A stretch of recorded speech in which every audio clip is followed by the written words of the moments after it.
On peut avoir vraiment tout et n'importe quoi. Du rose au bleu flash, gris-bleu, tiens là, beaucoup, avec du rose. Bonjour Maillot. Salut Daoro. Le sujet du jour, ce sera de parler de couleurs. Parlons un peu de couleurs de thé en premier. Qu'est-ce que tu Mhm. bois? Alors techniquement un thé sombre, même si il s'appelle pas puer parce que c'est un thé vietnamien.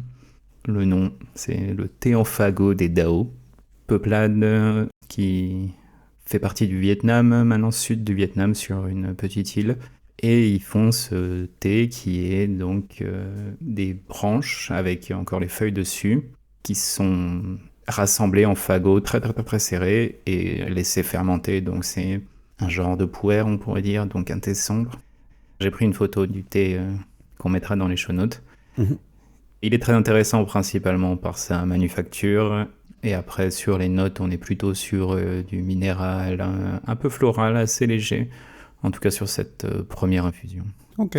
Et là, concrètement, tu prends un petit fagot qui est déjà prêt, que tu mets dans ta tasse, ou tu dois le Non, séparer du reste? là, les fagots sont vraiment énormes. Ils font presque un pouce de diamètre. Et comme c'est vraiment très compressé, c'est bien 25 à 30 grammes de thé. Une fois ouvert, il se délite quand même assez bien et puis j'arrive à prendre juste ce dont j'ai besoin. Ok. Et toi, qu'est-ce que tu bois? Eh bien, je bois un thé vert qui est un cabousset qui vient de Kobayashi. Kobayashi, c'est une préfecture ou une région, ça je suis jamais sûr, du Japon donc. Et cabousset, c'est un type de thé vert. J'ai découvert, alors je connaissais pas vraiment le principe, mais j'ai été regarder, que quelques semaines avant la récolte, en fait, il est recouvert pour être à l'ombre. Ah Alors, oui. selon la durée et l'intensité de l'ombre, ça va changer l'appellation. Donc, un cabousset, c'est, si je dis pas de bêtises, 1 à 2 semaines avec une bonne ombre quand même. On est à 90% d'ombrage, je crois. Et bah, ça change un peu ce qui se passe après dans les feuilles parce qu'elles sont moins exposées au soleil. Ouais. Et là, ben, il y a des notes qui sont très végétales, un peu d'algues comme ça aussi, que moi j'aime bien. C'est assez subtil, mais il y a un truc qui est très particulier, un peu léger comme ça. Et puis c'est très goûtu, comme des algues hein, qui seraient un peu goûtues au final. Ouais. Ça évoque, hein, ça n'a pas un goût d'algue, évidemment, ça reste un goût Mhm. de thé, mais... J'avais jamais entendu le terme cabousset, mais j'avais entendu. On m'avait plutôt donné le terme thé d'ombre en français, Ouais. qui inclut un peu toutes les durées possibles. Alors j'ai découvert les différences selon l'intensité de l'ombre, du fait que ce soit très filtré ou pas, les rayons du soleil et leur durée. Soit on a Mhm. du cabousset, soit on a du gyokuro, soit on a du Mhm. matcha, en fait. Je savais pas que c'était une technique pour faire Ah du d'accord, matcha. il est aussi. Les matchas sont aussi des thés d'ombre. D'après Wikipédia, hein, parce que j'avoue que ça m'est venu comme ça, hein, j'ai pas, Mhm. j'ai pas cherché plus, mais il semblerait, ouais.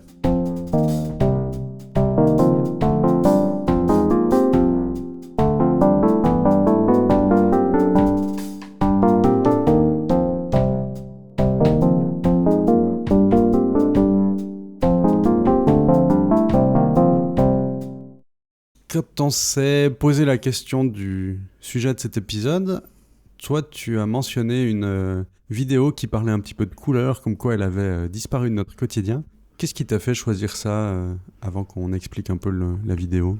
On a une petite liste avec plein de sujets potentiels et il y avait cette vidéo au milieu. Et la raison pour laquelle j'ai choisi, c'est que ça a fait un lien avec une autre vidéo dont on va aussi parler, mais qui elle était plus concentrée sur la notion de beauté et de pourquoi le beau nous rend heureux. Comme c'est un sujet qui m'intéresse assez, c'est quelque chose que, enfin, je sais pas si c'est ton cas, mais en tout cas que moi j'ai noté que ces dernières années, on a quand même une tendance à avoir dans notre environnement surtout du béton, Hmm. droit, des fois symétrique, des fois juste moche. Comme cette vidéo, elle portait plutôt sur pourquoi ça avait disparu, ça a attiré mon attention. C'est assez paradoxal mon rapport avec les bâtiments en béton, les grosses architectures brutalistes, comme ça s'appelle. Mm. Je trouve ça Mm. très fascinant, voilà. Mais c'est beau comme un objet de temps en temps dans l'espace public, et Mhm. spécialement si c'est un truc un peu gigantesque, j'en sais rien, un truc de service public ou ce genre de choses-là. Par contre, pour se loger, je trouve ça absolument triste. Ça donne pas envie d'y habiter, ça amène pas du bonheur et de la joie, c'est plutôt l'inverse. Pareil pour des bâtiments publics, s'il y avait que ça, un de temps en temps, parce qu'il ressort du reste, c'est cool, mais sinon, non, c'est pénible. J'ai aussi envie de beaucoup de couleurs. Justement, la vidéo, elle explique que la couleur a disparu de notre quotidien. Qu'est-ce que tu peux nous en dire? Déjà, elle fait un peu un état des lieux qui est assez intéressant parce qu'il y a des personnes qui se sont vraiment posé la question de se dire est-ce qu'on a l'impression que la couleur a disparu ou est-ce qu'elle a vraiment disparu? Est-ce que cette intuition est vraie? Et donc, il y a des chercheurs qui ont pris en photo des objets de musée en les classant par année et qui ont regardé la quantité de couleurs qu'il y avait dans chaque photo en avançant dans les années. Et ils donnent des chiffres qui sont assez impressionnants, que le blanc, gris et noir était seulement présent à 15% dans les années 1800, alors que quand on va dans les années 2020, on est à 50% de blanc, gris, noir dans tous les objets qu'ils ont pris en photo. Qui sont, précisons, juste des objets du quotidien. Oui, c'est vraiment les choses du quotidien. Il y a un constat qui est assez similaire avec les voitures où aux 3/4 elles sont blanches, grises et noires aujourd'hui, alors qu'il y a une 50aine d'années, c'était plutôt justement des couleurs rouge, verte, bleu, et avec seulement 1/3 ou 1/4 de blanc, gris, noir. C'est pas juste une intuition, il y a vraiment un constat que la couleur disparaît un peu de notre quotidien.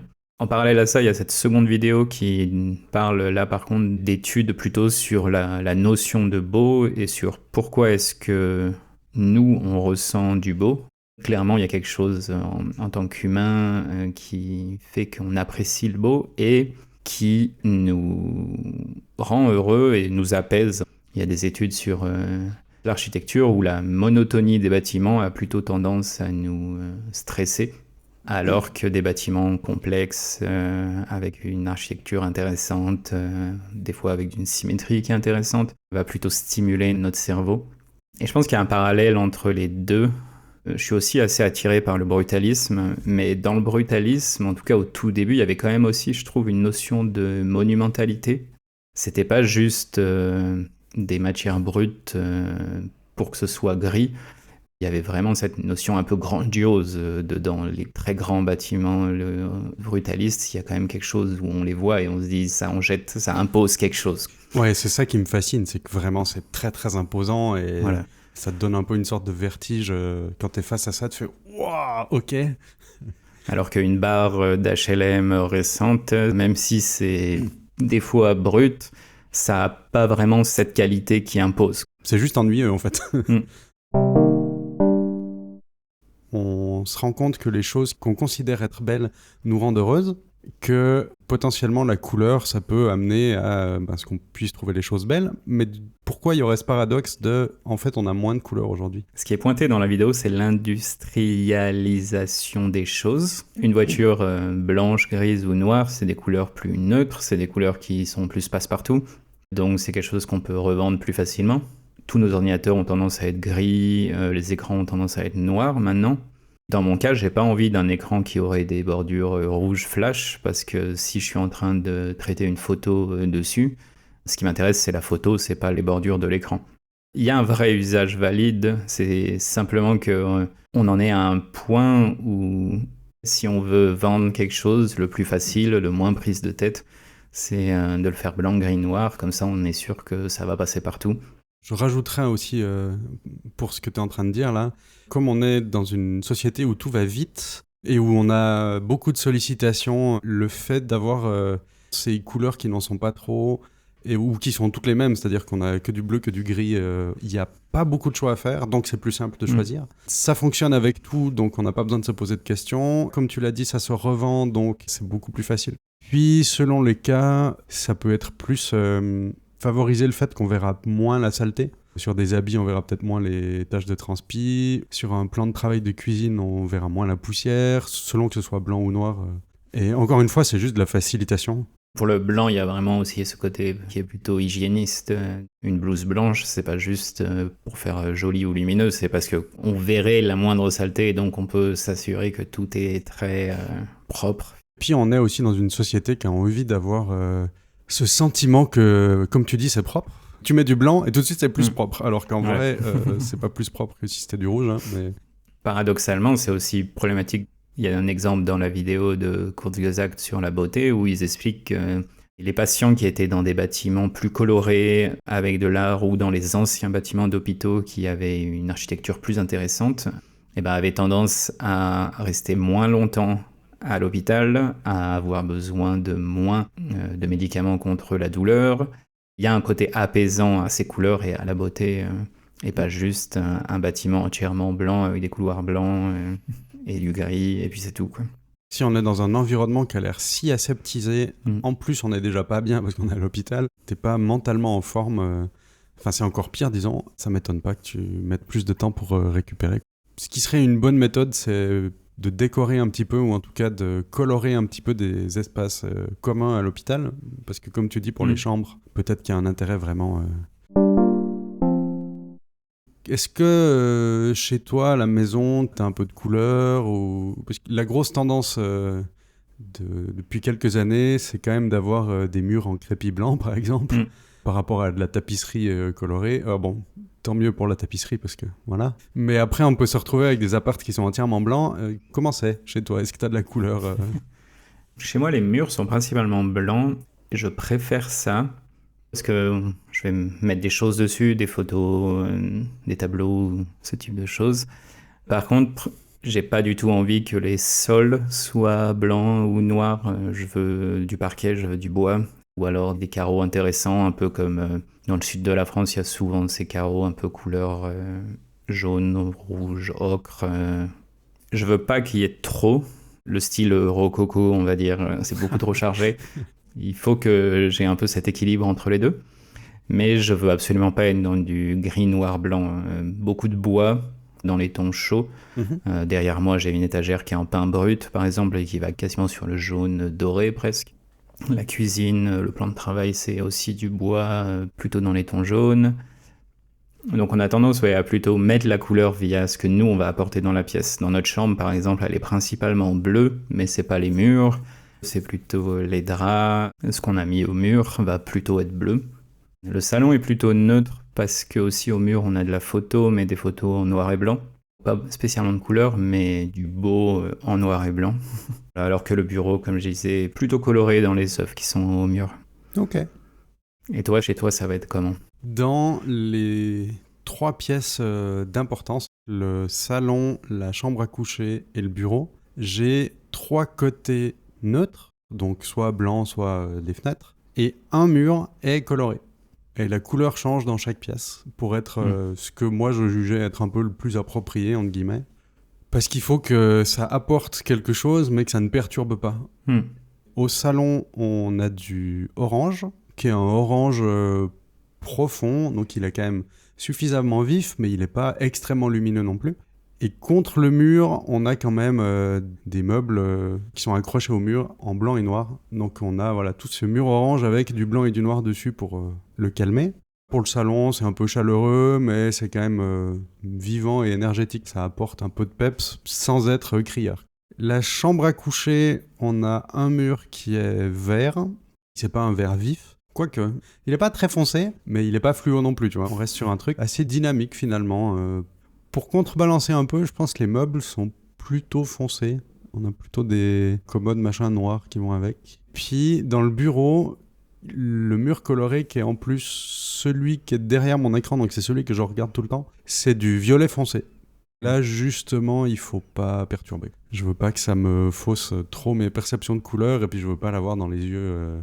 Ça amène un truc, une petite stimulation quand même qui est chouette par rapport à du blanc. Je comprends qu'il fallait oser et les meubles, je me rends compte qu'ils sont quasiment exclusivement soit blanc, soit noir, soit du bois. Eux, ils doivent s'accorder avec la couleur en étant neutres. Oui. Voilà.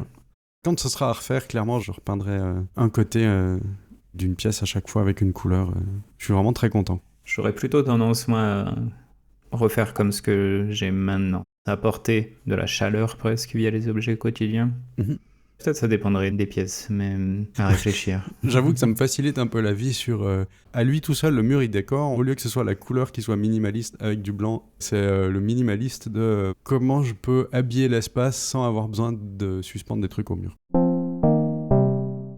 D'autres usages de la couleur, peut-être dans ton quotidien, est-ce que dans ton habillement, par exemple, t'as le syndrome de l'informaticien qui s'habille en noir?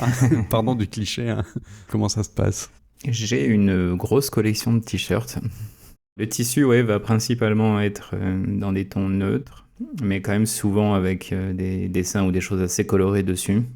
Ça va être un peu un intermédiaire. Je vais pas être habillé en flashy continuel, mais ça va pas être que du noir et du gris.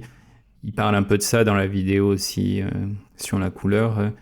Quand on a que du noir, blanc, gris, ben c'est plus facile le matin pour savoir quoi mettre, on n'a pas à se prendre la tête. De mon point de vue, même avec la couleur, je me prends pas spécialement la tête, je prends les t-shirts dans l'ordre dans lequel ils sont dans la pile. Et c'est tout. Est-ce que tu sais que ça fonctionne dans tous les cas avec les autres habits que tu pourrais avoir, comme le pantalon ou pull ou... Les pantalons, j'ai pas spécialement de couleur. J'en ai très peu, donc ils vont être un peu passe-partout. Mais aussi parce que je considère que ces histoires de couleurs qui vont ensemble, elles sont un peu fausses. J'ai l'impression que souvent quand on dit « Ah, telle couleur va pas avec telle couleur », il y a peut-être une réalité théorique dans ce que l'œil perçoit ou ce genre de choses, mais j'ai l'impression que c'est très très très culturel. Quel que soit l'assemblage de couleurs, je suis quasiment sûr qu'on peut trouver une œuvre d'art qui est magnifique, qui utilise uniquement ces deux couleurs qui sont censées ne pas aller ensemble. J'avance quelque chose et j'ai pas de preuves, mais moi ma sensation c'est que se dire ah non mais ce haut va pas avec ce bas ou les choses, c'est un peu se prendre la tête pour rien, et que je suis sûr que dans la mode, si on revient 10 ans en arrière, il y a quelqu'un qui l'a fait et que ça marche très très bien. Et que les goûts évoluent après, ouais. Mon avis de graphiste, on va dire, en termes d'association de couleurs, il y a une série de règles, entre guillemets, de comment on peut associer les couleurs ensemble. Qu'est-ce qui fonctionne bien avec des histoires de complémentaires. C'est assez vrai si tu vas associer 3, 4, 5 couleurs pour essayer d'avoir des trucs harmonieux, voilà. Mais à chaque fois, on a tellement de possibilités qu'au final, c'est pas tellement est-ce que ça va ensemble ou est-ce que ça va pas ensemble, c'est plutôt quel effet ça fait. C'est-à-dire, est-ce qu'on va prendre des couleurs similaires, par exemple un rouge foncé avec un rouge clair, ça a un effet, ou bien est-ce qu'on va prendre des couleurs qui sont très éloignées, par exemple un orange avec un violet. Les deux fonctionnent, mais ça n'a pas le même effet en fait. Il y a quelques associations de couleurs qui sont vraiment pas très heureuses, mais que là en tête, j'ai même rien qui me vient. Mais en vrai, il n'y a pas grand-chose, donc la peur de, entre guillemets, faire faux, elle est certainement fausse. Dans le sens où c'est peut-être un manque d'habitude parce que on n'utilise que du noir, que du blanc, voilà. Du coup, j'ose pas mettre de la couleur et tout. Plus on en met, plus c'est facile et plus on se rend compte que tout va bien en fait. Quand on les assemble, comme tu dis, on donne un effet. Ça va peut-être être un effet très flashy parce qu'on va mettre du rouge, du rose et puis du bleu. Mais en soi, c'est pas moche. Et alors que ce que j'entends dans les gens, c'est ah non, il faut pas mettre un t-shirt violet avec un pantalon, je sais pas quoi, parce que ça va pas ensemble. C'est pas que ça va pas ensemble, c'est juste que l'effet que ça va donner n'est pas celui que toi tu veux montrer dans ton quotidien, peut-être, mais j'ai pas l'impression que ça n'aille pas ensemble. Il y a vraiment assez peu de combinaisons, je pense, qui effectivement sont absolument pas très bien. D'ailleurs, à ce propos, alors là, je peux mettre dans les show notes 3 outils pour créer des palettes de couleurs qui peuvent servir pour tout, hein, autant des présentations, des cartes postales, de choisir des associations pour ses habits ou n'importe. Les 3 que je vais proposer là, le tout premier c'est Coolors, qui est un générateur de palettes dans lequel on peut nous-mêmes décider de une ou plusieurs couleurs qu'on va pouvoir verrouiller. À partir de ces couleurs verrouillées, on peut demander au générateur de nous trouver d'autres couleurs. Pour l'utilisation exacte, vous regarderez un peu l'application, comment elle fonctionne. Qui a un truc web, en plus, on n'a pas rien besoin d'installer. Puis autrement, je vais mentionner 2 outils qui sont développés par un passionné de couleurs qui a développé plusieurs outils, dont Farb Vélo et Pauline, qui sont des générateurs de palettes. On n'a pas vraiment de contrôle sur une couleur de base. On va plutôt donner des contraintes, comme j'ai besoin de 4 couleurs qui soient en dégradé ou bien qui soient des couleurs antagonistes. On demande de générer une palette. Là, par contre, on n'a pas le choix. Si on veut autre chose, on ne peut pas se baser en disant je garde une des couleurs et régénère-moi des choses. Non, tout est régénéré depuis zéro. Mais voilà, c'est quand même très intéressant pour des inspirations d'avoir des couleurs qui sont censées aller bien ensemble. Et on peut voir que dans ce qui va bien ensemble, il y a vraiment tout et son contraire en fait. Donc au final, ça fonctionne quand même. Sachant aussi que le 3e, Pauline, est quand même très axé programmation. Pour les gens qui ne seraient pas programmeurs ou programmeuses du tout, il faut juste descendre au bas de la page pour avoir la palette qu'on voit elle-même, et on a quelques options pour la régénérer aussi. J'ai ouvert les sites en question. Chaque palette va bien ensemble, il y a quand même une cohérence, même si certaines couleurs sont complètement opposées. Il y a aussi plusieurs outils, c'est le cas de Farb Velo, mais c'est un petit peu caché, il faut aller dans le petit bouton d'options avec la roue crantée, mais il y a d'autres outils qui font des trucs similaires, qui permettent d'extraire des palettes d'une image. J'ai vu ce tableau, ou bien une photo aussi, je trouve que c'est extrêmement beau, j'aimerais bien savoir quelles couleurs ont été utilisées. Hop, on donne ça à manger et il nous ressort la palette qui va avec. Si vous avez peur d'accorder vos habits pour qu'ils soient colorés, mais pour que ça fonctionne, n'hésitez pas à utiliser ce genre de choses, en fait. Ça aide au début, et après, on prend des habitudes, on se forme un peu le goût et l'œil, et c'est facile d'associer des objets colorés ensemble. Oui, et puis le goût est personnel de toute manière. Ce qui est, entre guillemets, imposé par la mode en ce moment, c'est juste une mouvance et c'est tout. Chacun a ses propres goûts et sa propre expression aussi. Il dit bien dans la vidéo de France Culture sur la disparition de la couleur. Là. Il y a quelques dizaines d'années, les couturiers ils s'habillaient plus colorés. Maintenant, ils sont tous en noir. Mais qu'il y a l'inverse qui arrive avec des influenceurs ou influenceuses qui, pour se démarquer de ce noir généralisé, s'habillent en couleur. Dans une foule noire, si t'es le seul à être habillé en rouge pétant avec des accents jaunes, c'est toi qu'on voit. Je sais pas si tu connais le mouvement des sapeurs. Non. La Société des ambianceurs et personnes élégantes, la SAP, SAPE, c'est un... Je sais pas si on peut appeler ça un mouvement, mais en tout cas c'est une philosophie et une méthode de s'habiller qui vient d'Afrique de... Ça a l'air de venir de la République du Congo. Ils sont en 3 pièces, mais c'est incroyablement élégant et c'est très très coloré. Cette chromophobie, c'est quelque chose de très occidental. En tout cas dans l'art, dans l'Occident, qu'on a décidé que les couleurs, c'était pas sérieux et que c'était assez secondaire, mais que ce qui était primordial, c'était la qualité du trait, le contraste, enfin ce type de choses, et que la couleur, c'est quelque chose qu'on ajoutait presque après pour savoir de quoi on parlait, mais que ça s'arrêtait là. Et c'est vrai qu'il y a beaucoup d'œuvres classiques qui sont quand même dans les tons bruns, assez très peu flashy finalement, très sombres. Alors très intéressant aussi, hein, il y a beaucoup d'œuvres qui sont absolument magnifiques comme ça. Enfin là, comme ça, dans ma tête, j'ai aucune œuvre période classique qui serait pétant de couleurs, à part peut-être une Vénus, il me semble, qui est assez colorée. Je me demande si c'est pas aussi un biais qui est dû au passage du temps et que, en fait, au moment où ils ont été peints, peut-être que les tableaux étaient bien plus colorés et que bon, ça s'est terni. C'était un peu la même chose avec les statues grecques. Je sais pas si tu es au courant des trucs. Avec les statues grecques, oui, ça je sais. En fait, elles étaient recouvertes de couleurs. C'était pas la matière brute. D'après les recherches qui ont été faites sur le sujet, c'était des couleurs extrêmement flash et qui, de notre point de vue en tout cas, peut-être n'allaient pas ensemble. Pour en avoir vu, des fois, ça pique les yeux, ouais. Ouais. Quand on est retombé sur les statues et qu'elles étaient entièrement décolorées, tout le monde à la Renaissance s'est dit ah mais c'est de la pierre brute, du marbre pur, et c'est ça qu'on a créé par mimétisme, alors qu'en fait, plusieurs chercheurs se sont rendus compte que quand on fouille vraiment sur ces statues, on se rend compte qu'il y avait des pigments, et basé sur ces pigments-là, ils ont estimé que non, c'était extrêmement flash, avec des peaux presque roses, du rouge hyper flash à côté, et que ça n'a pas cette sobriété qu'on associe souvent avec l'Antiquité finalement. J'ai une vidéo en tête, si je la retrouve, elle sera dans les notes. Mm-hmm. Voilà. Donc si vous entendez ce petit passage, c'est que j'ai retrouvé la vidéo.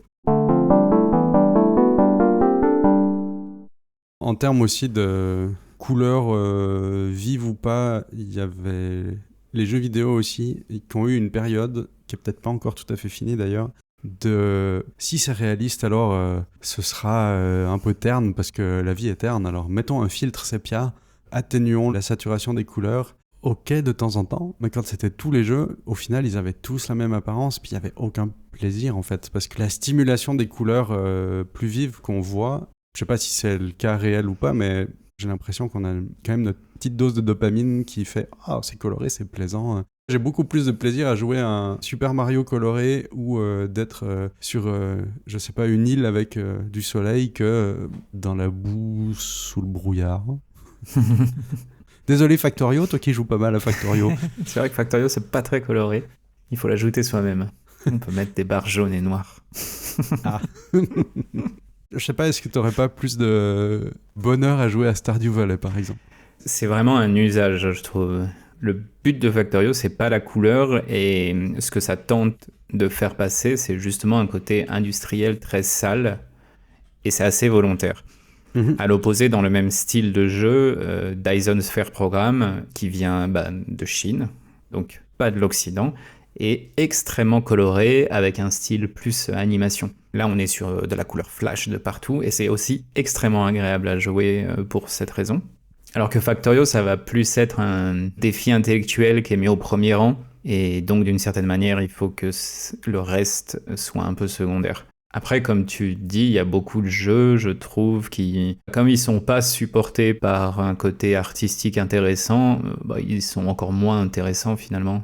Alors que des jeux qui se basent sur des mécaniques simples, s'il y avait du Mario, mais en noir et blanc, ou du terne, très peu saturé en couleur, la mécanique simple, l'histoire qui est pas forcément le premier plan de la chose, ça rendrait le jeu assez peu intéressant finalement. Le parti pris graphique, c'est pas lui qui donne tout son intérêt, mais il donne énormément d'intérêt au jeu, je pense. Je cherche un nom, j'avais joué à un jeu de plateforme qui était en noir et blanc. Là, c'était vraiment bien parce que ça avait quelque chose à dire. Limbo. Ah, Limbo, ouais, merci. Et là, il y a effectivement, comme tu pouvais l'expliquer, des cas où c'est très bien d'avoir des trucs comme ça parce que ça apporte vraiment quelque chose en plus. Ça fait partie de la narration, voilà. Mais si c'est juste par défaut, c'est vrai que c'est un peu dommage. Oui, Limbo, c'est vraiment ça. Le but du jeu, c'est les limbes. C'est pas censé être coloré. Ça t'apporte cette pression continuelle de... En plus, tu vois mal ce qui se passe, et puis il me semble que c'est pris en compte dans le gameplay. Puis donc, c'est une contrainte autour de laquelle ils construisent tous les visuels par rapport à faisons des visuels tout à fait standards, colorés normalement, mais rajoutons après un filtre désaturé par-dessus. Ce qui est là, du coup, pas du tout une contrainte en fait. Quelque chose que j'essaye d'apporter et de faire attention dans ma vie, c'est d'avoir plus de couleurs. J'ai reçu trop de t-shirts goodies qui étaient noirs. Au bout d'un moment, j'en ai eu marre. Et s'il y a du noir en majorité, j'ai tendance à ne plus prendre ça. Et clairement, je vais plus en acheter. Le plus possible, je vais essayer de prendre des trucs colorés. Sauf sur mon téléphone. J'ai plutôt tendance à dire non, je vais pas mettre un fond d'écran coloré sur mon téléphone. Est-ce que toi, tu as des choses comme ça aussi où tu choisis de prendre volontairement de la couleur ou tu choisis à l'inverse de ne pas en mettre? Pour l'exemple du téléphone, jusqu'à présent, c'est vrai que j'avais tendance à utiliser des fonds plutôt effacés, on va dire, noirs généralement, et puis que le contenu de ce que je suis en train de faire sur le téléphone était l'intérêt de la chose. Récemment, j'ai commencé à changer ça un peu, en tout cas. J'ai commencé à mettre des photos à moi en tant que fond d'écran. Quand je fais principalement de la photo couleur, il y a de la couleur. Comment t'arrives encore à lire les icônes que t'as sur ton téléphone pour lancer les applications? Parce que c'est le truc qui fait que je mets un fond qui est pas forcément noir et blanc, mais qui est quand même très très sombre. C'est parce que tout est trop coloré dessus, quoi. Là, dans le cas de l'iPhone, je mets un fond d'écran sur l'écran de verrouillage. Cette même photo est réutilisée pour le fond d'écran des applications, mais elle est floutée. Ce qui fait que ça devient plus que des amas un peu colorés. Et ça fait que ça n'empêche pas, je trouve, la lecture. Après, il y a certaines des photos qui marchent pas du tout et que, du coup, j'utilise pas. Ça avait principalement démarré parce qu'il y avait certaines photos. Je me demandais, est-ce qu'elles étaient vraiment bien ou est-ce que je les ai aimées pour d'autres raisons? L'une des manières de me prouver qu'elles étaient vraiment bien, c'est, ok, est-ce que je peux les avoir sous les yeux continuellement, tous les jours, pendant des mois, et toujours me dire, elle est vraiment bien. Sur celles que j'ai mis, en tout cas, oui, j'ai l'impression qu'elles sont vraiment bien. Par contre, je pense qu'il y a certains moments de la journée où j'aimerais pouvoir passer mon téléphone en noir et blanc pour réduire l'attraction de l'appareil lui-même, on va dire. Il y a cette stratégie un peu, aussi d'utiliser des couleurs vives, parce que la pastille de notification qui est rouge, elle n'est pas rouge pour le fun, elle est rouge parce que c'est la couleur un peu de l'urgence aussi. Dans la nature, c'est souvent menaçant, quelque chose qui est rouge, il vaut mieux pas s'en approcher. Il y a ce côté urgence, il faut vite la faire disparaître, etc. Donc c'est pour ça que c'est une pastille rouge. C'est sûr que si on avait l'alerte en saumon pastel, bon... C'est un peu moins alerte. C'est moins alerté, c'est sûr. Et donc une stratégie possible... D'ailleurs, je crois qu'on en avait parlé dans un épisode précédent de ça. qu'on avait testé d'utiliser notre téléphone en noir et blanc. C'est mon cas de manière alternative. C'est tellement additif d'avoir de la couleur que quand je repasse mon téléphone en couleur parce que j'avais besoin de voir des choses, le noir et blanc, des fois, ça fonctionne pas. Typiquement pour prendre une photo. Et après, j'oublie de le repasser en noir et blanc et l'habitude se perd de l'avoir en noir et blanc. De temps en temps, je me rappelle que non, je voulais le mettre en noir et blanc pour être moins attiré par le côté clinquant du téléphone parce que c'est tout coloré, ça fait plaisir. Non, justement, je le passe en noir et blanc. Donc je me rappelle que je dois le faire de temps en temps. D'ailleurs, là, il est en couleur, faudrait que je le remette en noir et blanc. On a tous les deux des iPhones. Dans la version actuelle, cette fonctionnalité qui permet de passer en noir et blanc, elle n'est pas accessible de manière automatisable. Parce que idéalement, je pense que ce que je ferais, c'est quelque chose du type le matin, démarrer en noir et blanc, surtout si je dois travailler. Et à la fin de ma journée de travail, là, je le repasserai en couleur. Parce que dans ma partie travail, j'ai pas envie d'être dérangé par le téléphone, ni par mon environnement, et donc je vais plutôt vouloir quelque chose de terne, et comme ça, je peux me concentrer sur ce qu'il y a sur mon écran. Si on a fini de parler de couleurs, il faut parler un peu de où est-ce qu'on peut nous retrouver. Parlons de promotion. Exactement. Le mieux, de toute manière, c'est évidemment les pouces, les faves dans les applications, ça c'est pas mal, mais le mieux c'est d'en parler. Si vous connaissez des personnes qui s'habillent très colorées ou qui sont tout le temps noir et blanc, envoyez-leur ça. On a notre site où il y a tous les autres liens, donc tâche-2-t.fm. De là, il y a le lien vers le Twitter, normalement le lien vers le Mastodon aussi. Et puis il y a les liens pour nous écouter sur toutes les plateformes où vous écoutez vos podcasts. On se retrouve pour un prochain épisode dans quelques semaines. À bientôt. Voilà, à bientôt.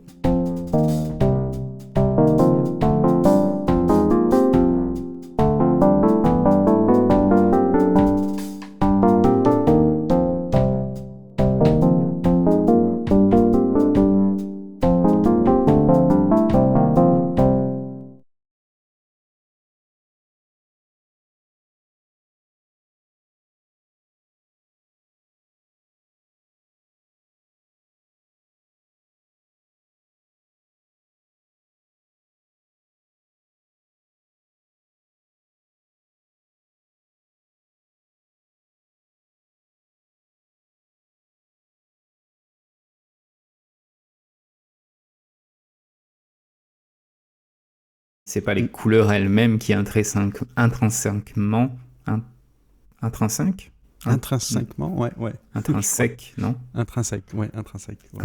Donc du coup, il faut que je trouve un autre mot.